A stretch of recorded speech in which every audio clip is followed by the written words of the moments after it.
Alrighty, so welcome back. This is part two of the Slack chatbot live build. Dylan unfortunately can't make it, can't stream with us for this second part, but I will do my best to be as entertaining as him and hopefully learn some things as we finish the last workflow for this particular build. So if you missed the first video, I definitely recommend watching it from end to end so you're caught up with where we left off, but I'll give you a short summary.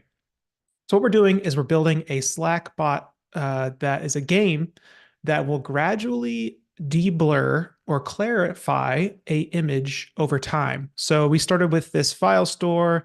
This is the original image. It's this funny image of a penguin sunbathing. And the goal of the game is for the players to guess what this image is. And of course, they're not going to see this regular unblurred version. They're going to see a blurry version starting at 30. They're going to see this at first. And yeah, if you can guess that this is a penguin sunbathing without any context, then you will win.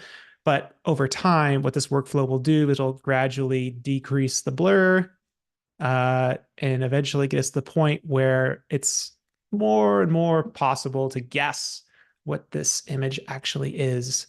So what we did is we generated a workflow that will kick off the game using a slash command. Let me find our game here. Here's the game. We created a start game command, like I mentioned, and we created a workflow that will process these images one by one.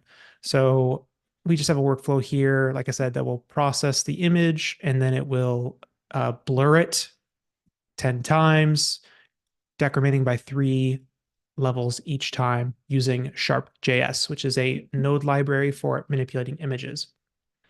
Where we left off exactly was the end of this workflow, which actually will start the game. And what I did during the break is one, I had some lunch. And then after lunch, I quickly created this new code step that will randomly select an image from our database or data store, I should say. So within the data store for this game called ClarityBot, I created these two selections. It's keys. So we have all images and images. I like to separate all images from images so that way, as I'm testing this game, I can update, the original array. So the original array will remain static, and here I can add images to pick from the next time I play the game. So the system will never read this all images. It's just for backing up, basically. So when we start the game, it should randomly select one of these images from that data store and then set the current image and then update the data store so that way we can't pick an image that's already been picked in the past. That's all I added. There's a simple code step to do that. Select one at random, pluck it out, update the original, and set a new variable called current image, which we'll use throughout the rest of the program. And I'll show you what I mean. So now that we have a selected image and we have a random one selected here, I'm just going to pick that. Now I can go ahead and programmatically, I can update the references to the files throughout the file store programmatically like this. So I don't want a hard-coded version of the file name. I want that version. And here I can do the same exact thing where I just update the path to this where it's downloading to, like so. Make sure it's the backticks in Node.js ES6. Backticks mean like allow interpolation. And then I'll just test this, make sure it's all good. This is one of the awesome things about Pipedream, by the way, is like it's so easy to just test steps without having to run a CLI command or switch my context. It's just really simple. And here I have a file path as well. So you notice that this input is a field, right? Like it's a prop. And it's actually really simple to introduce dynamic behavior. So what I'll do is I'll use these two handlebars, which mean evaluate JavaScript. And then I will pass in our reference to that steps export, where we select the image from the array and return an image, a singular image. And that way we can upload the file to Slack, which should now Oh, blurred. I made this mistake in the last live stream actually, where I forgot to put the dash blurred 30 brackets. I put that as because kind of like a file convention to remember this has been blurred 30, scale of 30. Great. So now we have a file uploaded and we can test this workflow all below, which should then blur the image pretty easy. Um, I forget what this loop does. Oh, it starts the deployment, the rerun that we ended with. So, in the last live stream, when we were getting to this last step here, we attempted to deploy it and we ran into a weird deployment error. Sorry about that. It was a temporary outage in our API that just happened to coincide with the live stream, but all's good now. I can click deploy and this will go live and we should see our blur level 89%. There's our sun, our penguin roasting in the sun, maybe. You have to guess. So, cool. We just finished the workflow. What I'm going to do is delete some of these messages. It's kind of spamming the channel a little bit.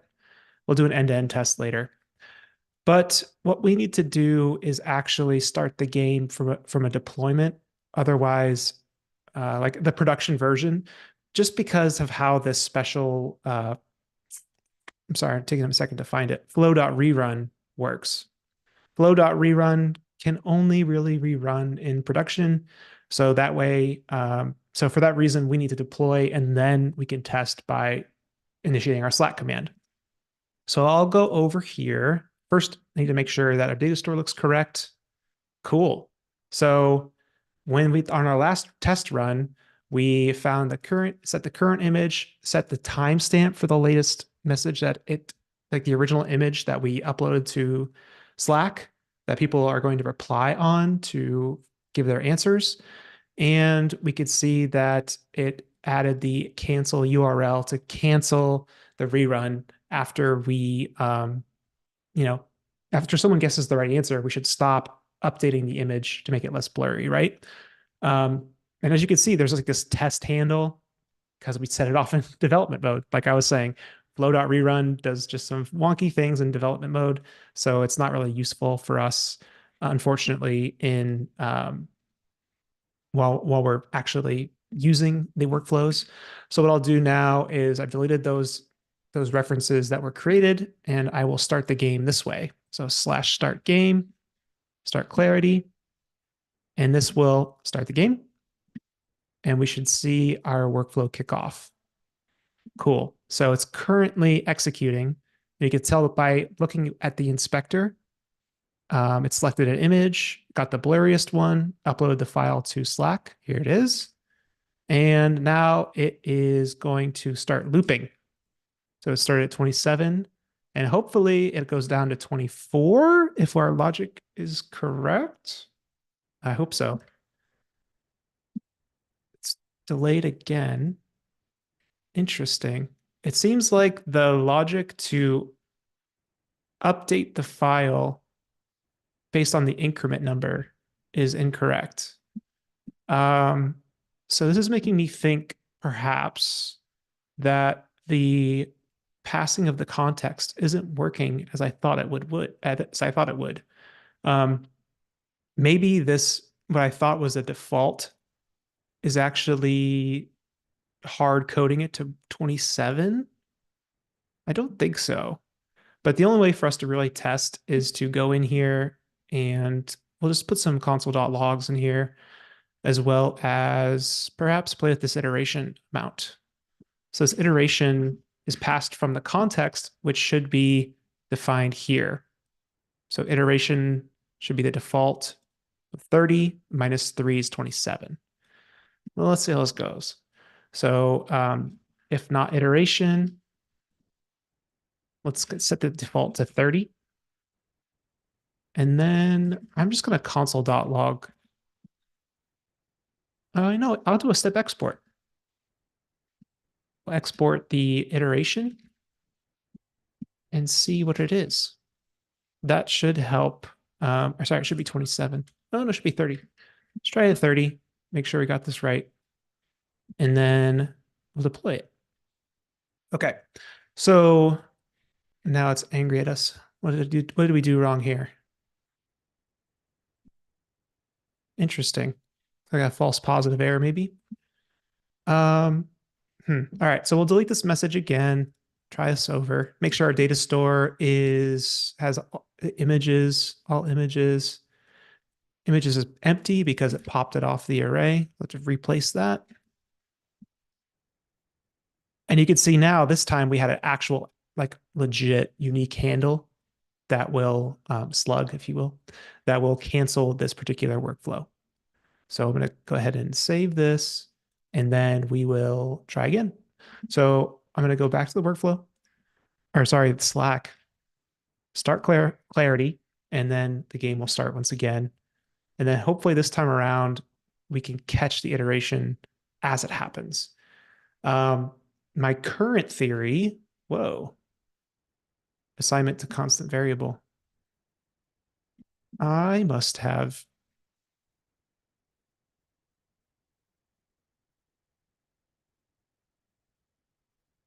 ah, that might be the issue. So maybe, so what you saw before, I was assigning it to a constant, and in Node or JavaScript, constant is well constant.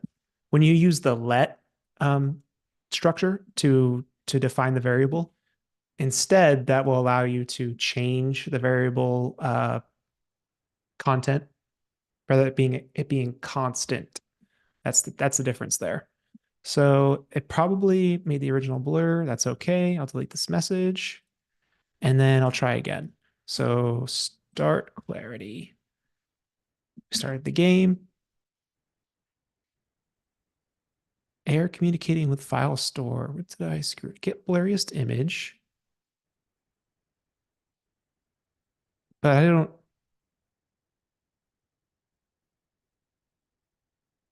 What did I screw up? Seems like there's multiple errors here.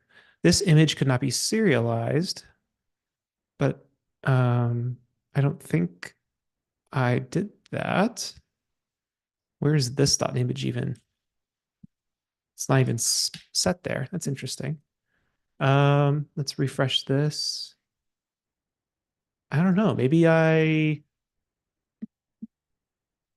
uh, I am thrown for a loop right now, to be honest.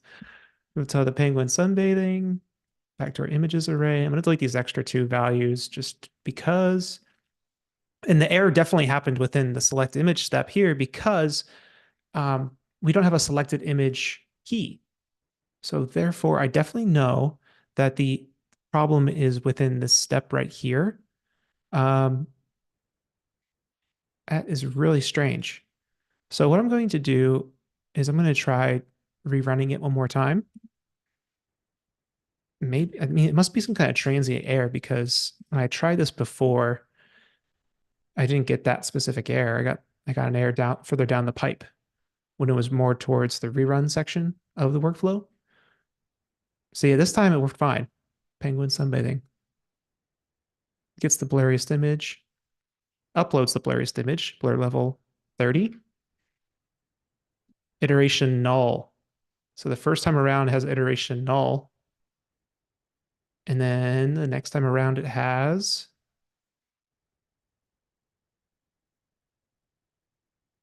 huh,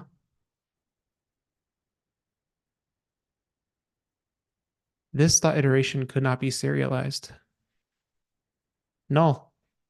So the problem is definitely down here for sure. Um, it's making me think that since iteration is null, I mean, the second time around should be 30.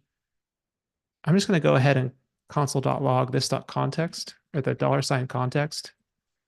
Um, my hope is that it gives me a little bit more clarity into what's going on here. Because by default, we should be assigning it to 30. And then after we perform the update, the flow.rerun will pass the context like this. And according to our documentation, that should be the correct way of doing so. So when I look at the docs here, there's a null. Let's see here, passing context. So here we go. Within a Node.js code step, $context.run.context contains the context passed from the prior call. So you could pass data from one run to another. And then in the next step, yeah, we see run context.run.context. Context.run.context. Aha, that's got to be it. So $.run $.context.context. Ah, that's got to be it. So I care about the context, and the context is within the iteration is within the context. Okay, it's all coming together now. That has got to be the reason why this is the issue. So I'll destructure iteration from context. And I think that should fix the issue, but we'll see. I'm still going to log the $context. I'm just curious about what it is now. Make sure it works like I expect it to. And we'll go ahead and deploy that. Cool. The other workflow kind of failed. It's just fine. It's fine. That's the great thing about Pipedream. You can fail a bunch of times, and then it's just really, really simple to just retry. So I could do it this way, where I could just go back to Slack and start the slash command again, or I can go through the dashboard here in this nice little menu on the right. I can just replay the event, and it uses the exact same trigger data that you test it with. Once again, there's this error communicating with the file store. I might have to check in with the guys after this live stream, make sure the backend is working correctly. I keep on getting this error about this image cannot be serialized. It's making me think that, oh, it's finally coming back together. Okay. So the reason why it's failing is because I can't find an image. Every time I run this script, it's also removing the image name from the array here, and that's on purpose. So that way we don't actually accidentally you reuse the same image again for a different round.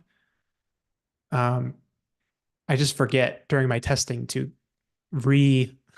repopulate that variable. So if I refresh the page here, yeah, it sets current image correctly. You notice how images is now empty because we popped off the image of the penguin sunbathing away from this array and then saved the array again.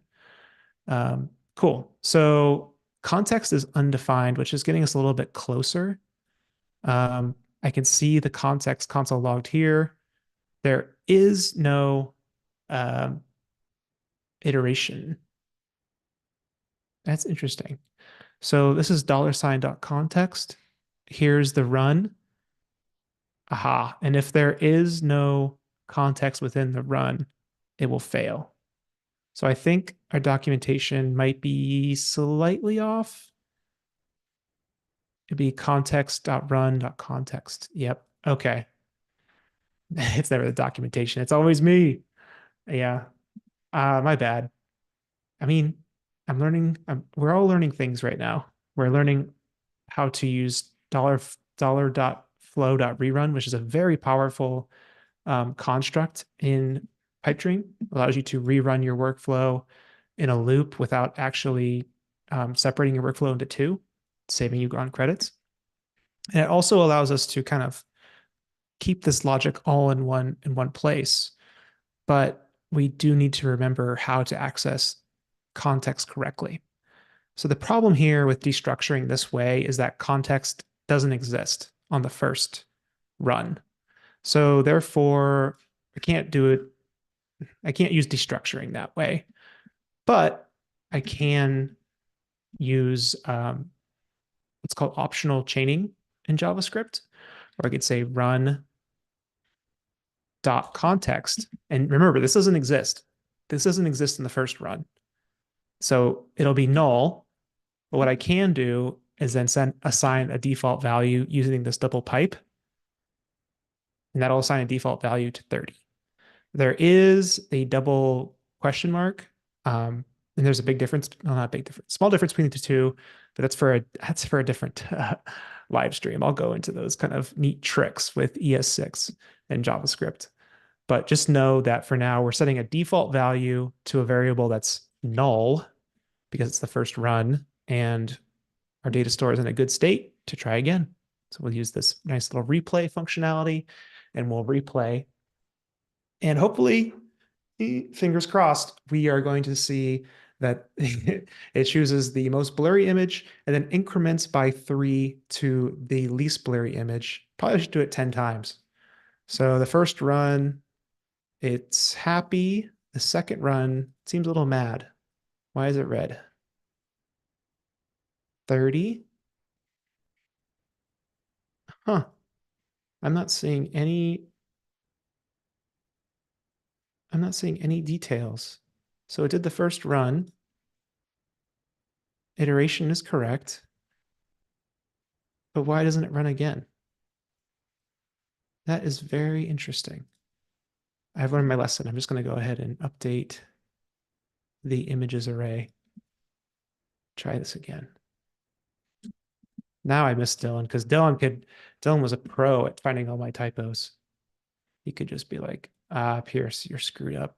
You missed that specific dash that's necessary for this to work. And I'm like, oh, right, Dylan, thank you. So in this case, I'm just going to try to think this through here. We have the rerun going. It definitely reaches this point for sure because we saw the cancel URL in there. The delay is correct. Max retries is correct. But why did it not run again? It might be some kind of strange issue with the maybe rerunning from the inspector causes a different type of rerun.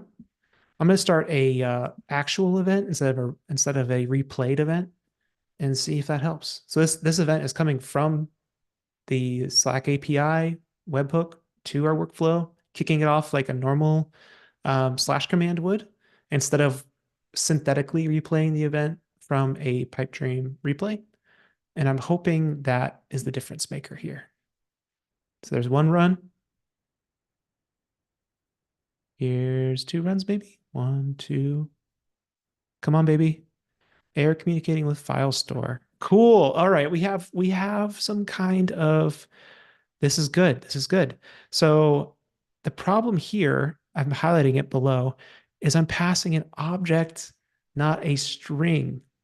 So if you pass an object in JavaScript and attempt to interpolate it into another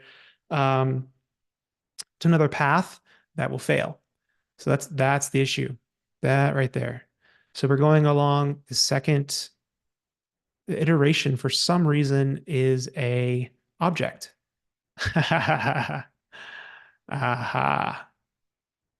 That's because run.context alone isn't the answer. We need to use context.iteration. Man, I think my coffee's wearing off. These little small mistakes will always get me. So, like I said, optional chaining. I never finished my thought. Optional chaining is this question sign, dot, and then the property that you're trying to access that may or may not exist. On the first run, iteration does not exist because the context variable is null. So we're saying, be careful, make sure, I mean, like just basically saying, be careful. If it doesn't exist, return null. If you don't include this, it'll throw an error, which is what we just saw. Or not an error, but it'll include the object. And we'll assign to 30 as a flat value in case it doesn't work, or in case the iteration is null. And we'll deploy this one more time. I've also learned my lesson about trying to replay a $flow.rerun event. The correct answer is to do it via an actual real event from the API.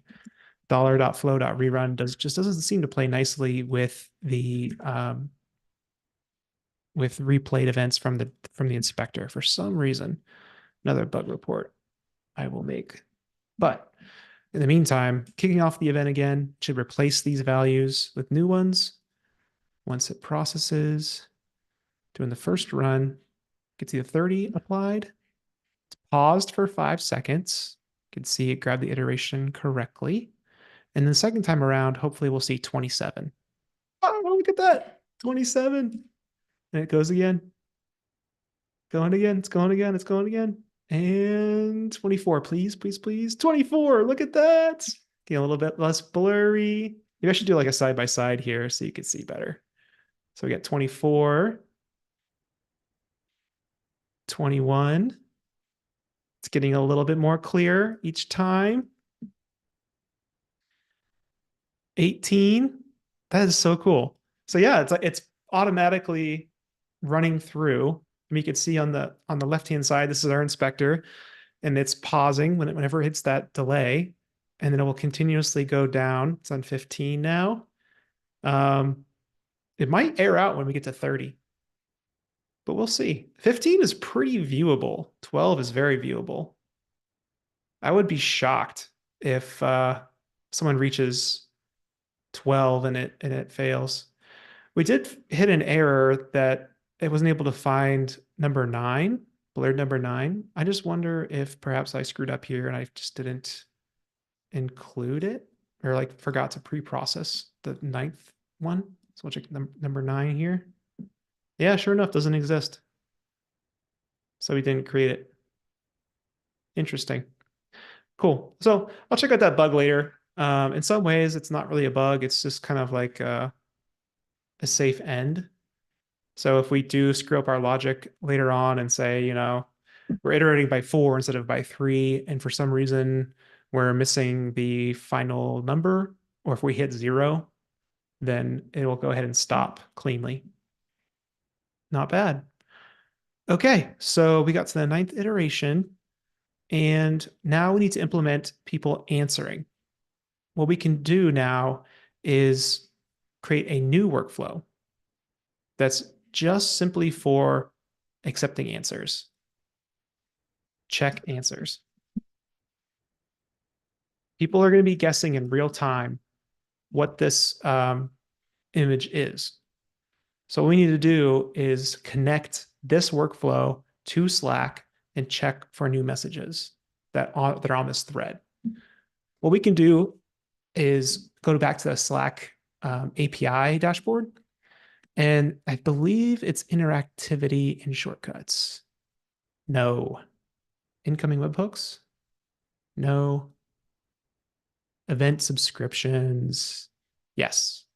We want to create a subscription to Slack that triggers a Pipedream workflow, and we could subscribe to specific events.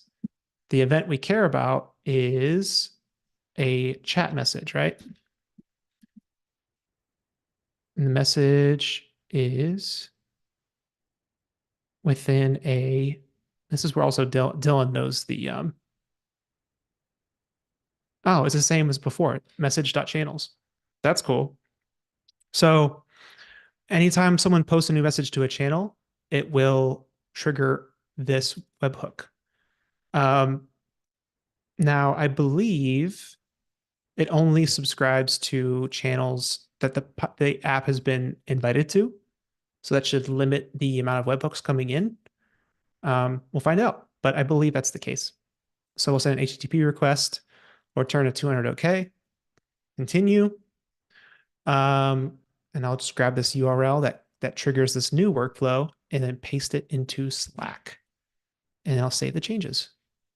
Success. Is it really that simple? I do think it is. That's great. So I refresh. Yep, it's on.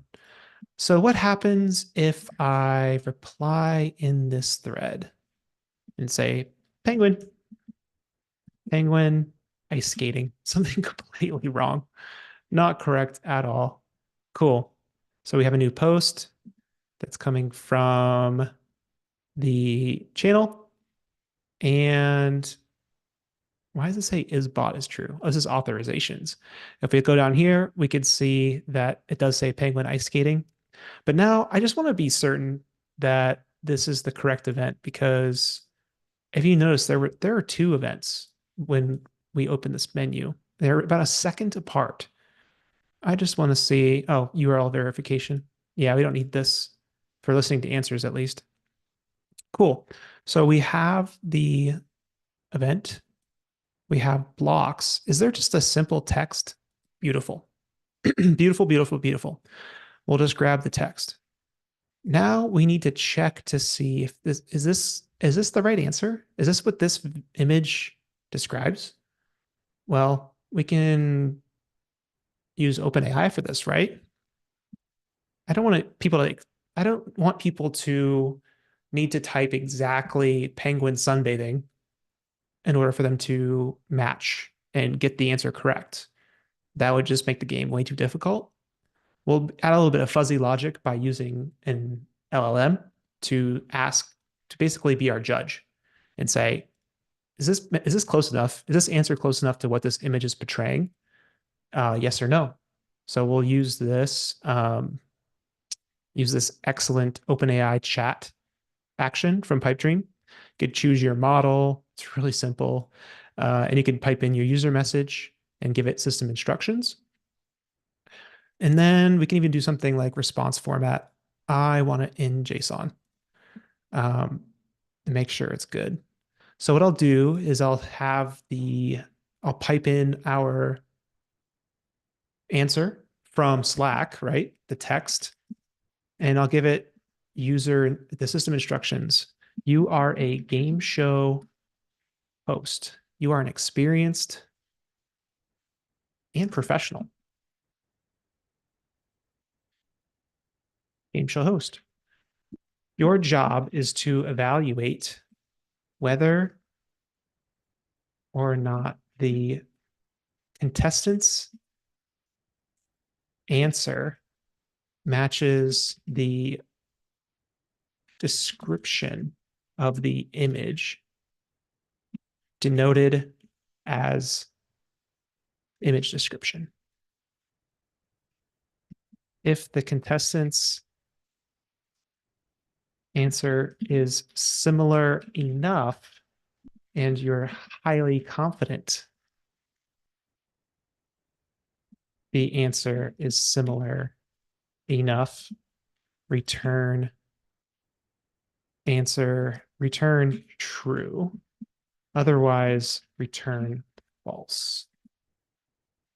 The answer should be a key in a JSON object.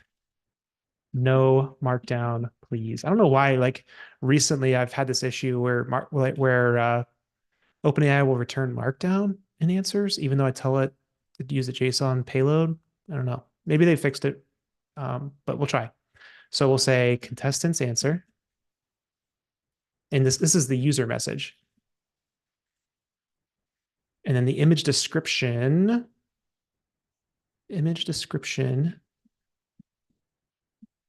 is the file name, right? Oh, you know what? We need to get the current file name from the data store. Okay. I'll just add a quick step in between. It's real simple. Look for data stores, get a specific record. So can I get a record? Get a single record. Cool. Choose the data store, and then I will grab the current image. No, do not make a new one. Test. So this will get the current image. Beautiful. Found the key for current image. Penguin sunbathing. Now, it's close, but I want to remove the dashes. That's just kind of confusing, right? So I'll just run a quick code script here to format file name as a description instead. And I can go ahead, copy that reference, but also replace all instances of the dash with a space, right? So the reason why I'm using these double forward slashes instead of just doing it like this, for example, that's because replace by default will only replace the first instance of a pattern you give it. What I want to do is replace all instances of dashes. So you have to use regex with a G flag, which means global. You can even use I for case insensitive. There's other flags you can use, but G and I are pretty much my go-to ones that I use the most. Um, in later versions of Node, you can use replace all, which allow you to not have to do this regex trick. But we are on an older version of Node. Don't quote me on when the new version adds replace all. I really don't remember. But anyway, we'll go ahead and we'll just replace, and we should see penguin sunbathing. Much better. Cool. So we'll copy this transformed value, and then we will paste it in like this. Um, let's see. I'm pretty happy with the instructions, I think. And once again, it'd be great if Dylan could join later and tell me what I'm doing wrong. Huh. My account has run out of quota. Interesting. I am not sure which account this is. So what I'm going to do is connect to my own account. I'll do this off screen because I don't think you guys really want to see my open API key, do you? I mean, what could you really do with it? So I'd use up all my credits. You would never do that. I know you wouldn't, but I just need to protect myself here and make sure that I don't have my API keys used by somebody that's not so nice. Not you, not you, but somebody else. All right, copy this and paste it into OpenAI, the Pipedream OpenAI connector. Click save. And once it's saved, I'll go ahead and bring the window back so you can see. Cool. So all I did was swap out the existing OpenAI API key with my own. I think that was the issue. Oh no, my current quota is out. So unfortunately, my own API keys are, I've hit some kind of limit. It's a billing limit. So I'll need to pay more money. That's interesting. I definitely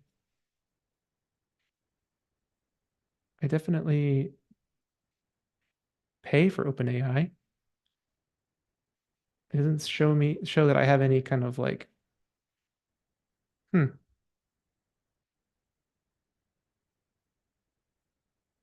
I swear I pay my bills, guys. Oh, I need to add a credit balance. That's funny. Oh, they've switched to prepaid, not monthly. So I needed to add a balance. Okay, got it. Thanks for embarrassing me, OpenAI, on the internet. No big deal. Just for everyone to see for eternity on YouTube. Me getting the credit card decline message. Okay, so I did add a credit balance to my account, and it still says I'm hitting my quota, which is weird because I have allowed it to work.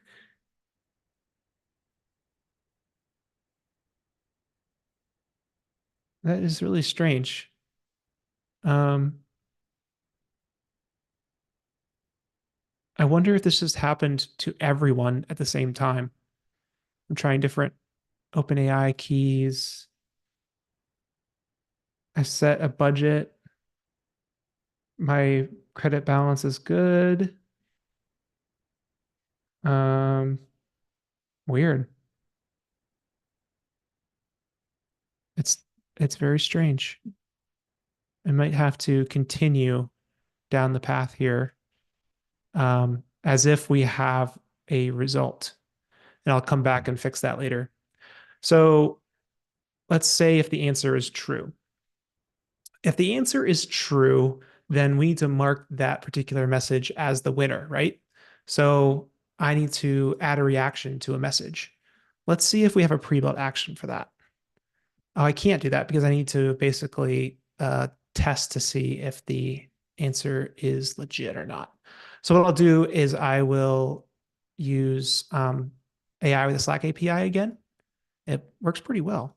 So what I'll say is given an answer prompt, we'll say correct if the answer is correct or not.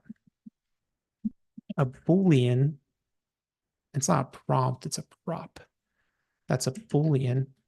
If correct is true, then update the message with the time, add a reaction with the timestamp.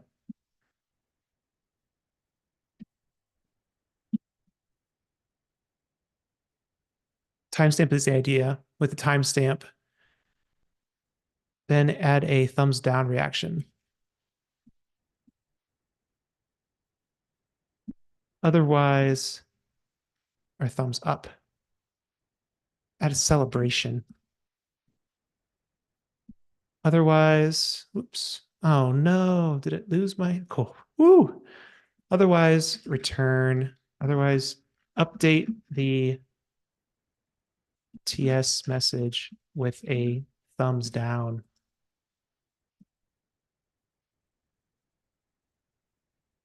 Thumbs down reaction. All right, we'll generate that. See how it goes. We have a Slack type, timestamp, correct or not. What? That is so cool. So tada is the correct name of the emoji. I was wrong. I really think that's correct. That's so cool. So we will configure this, use my Pipedream users account, add a timestamp, and the timestamp is the body of the event, which is the incoming Slack message. You can probably just search for TS in here. Yeah, event.ts, thread.ts, just TS. I think regular TS is what I'm looking for. We'll just say correct for now. False, because I actually gave it a false answer. And success, it says. I'm not seeing media channel. Interesting. So this dot channel. Need to add a channel. The AI was pretty close. Type string. The channel in our case should be, I mean, it could probably is in the event, the initial event that triggered this whole thing. Yeah. Try again. Haha. So cool. If it's correct, we want to not only um, add the reaction, we also want to cancel the URL, right? So we'd add our data store property. Type is data store. Refresh the fields. Cool, cool, cool. Add the clarity bot. Sorry, my voice just went bad for a second. Add the clarity bot. We need to look up the cancel URL. So const cancel URL equals await db.get cancel URL. And sending a simple Axios request to this URL will cancel the workflow from continuing to try again, keep clarifying the image, the original image in the header or in the original message of the thread. So now that that's canceled, maybe we should send a Slack message to also say congrats and then also the unblurred message, maybe. We could say that for now. Let's just make this MVP for now. We'll cancel the URL. Just gonna double check here in the data store that we have the right path. Yep, cancel URL. So that will cancel that second workflow we built from rerunning over and over again. And we don't want to return. We want the correct reaction. And then we could say, Yeah, we can return there too. Wow. So that's about it, guys. I will finish this up, but this will be a game available within the Pipedream public Slack. We might do like a daily type thing where we just add new prompts to the queue, and then every day you'll get to play the game. Maybe we'll elongate the delay of the reactions. But yeah, thanks for watching. I'm gonna go ahead and deploy this and figure out what the heck's going on with OpenAI's usage limits. I don't think I have any issues there, but we'll share this in a blog post and have some template URLs for you to play with and try it yourself. I hope this was useful. We covered a lot of features. We covered how to integrate Slack slash commands, how to integrate Slack interact event subscriptions, how to send messages, how to upload files, how to integrate with OpenAI, how to use $flow.retry to retry a step in a workflow um, over and over again, as well as how to cancel it on demand, which is really neat. Don't even, and then lastly, don't forget we play with data stores, which are a really convenient key value store database, as well as file stores, which are a simple cloud storage utility built right into Pipedream, no authentication required. It's also free. So yeah, really cool stuff. I hope you enjoyed and catch you on the next one. Have a great day.